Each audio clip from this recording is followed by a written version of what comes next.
For more than 30 years, police labs have been using DNA to help solve cases. But the technology is time-consuming and expensive. Now, law enforcement across the nation is testing out a new technology that could completely change crime solving as we know it. Let's be clear, this is a game changer. The traditional process begins here in this lab, but there are 4 more steps after it, all of which happen in different parts of the building. We're not doing some kind of magical chemistry inside a magical box. With this new device, everything happens inside this box. We're using the same chemical approach in the labs. We've just automated it. We've made it faster, and we've made it so that humans don't have to handle it. Kentucky just announced it's using the device to test all sexual assault kits, and it's already hearing from interested departments all around the country. We have gotten East Coast to West Coast. At last check, 27 states. Supporters have called the device revolutionary, but it's not without its limitations.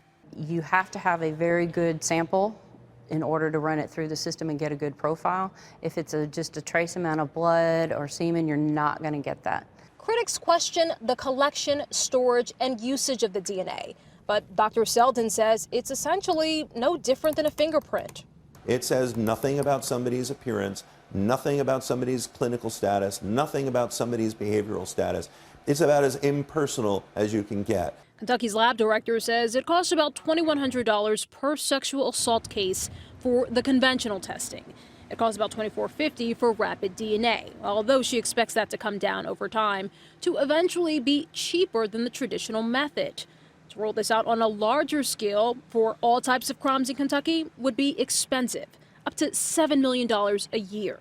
Time is money, and the time that it saves us will actually balance out with the cost of the reagents, because the hours that I have to pay people versus what it costs to run it.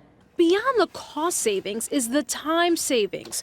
Results that used to take 6 to 18 months can now be completed much more quickly, speeding up police investigations. That turnaround time for us is within 5 days. We may get the opportunity to put a name to a potential suspect. Yes, that's exciting. That is groundbreaking stuff.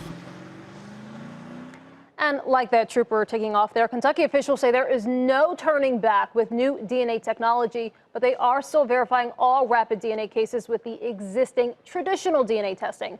And a spokeswoman for the FBI tells me they're taking a slow and measured approach as they roll out a rapid DNA pilot program, Becky. So they'll only do it if they can still do the traditional testing alongside it, just to make sure that if there's any doubts, if there's any questions, they can back it up. In Kentucky, that's how they're doing it for now, yeah.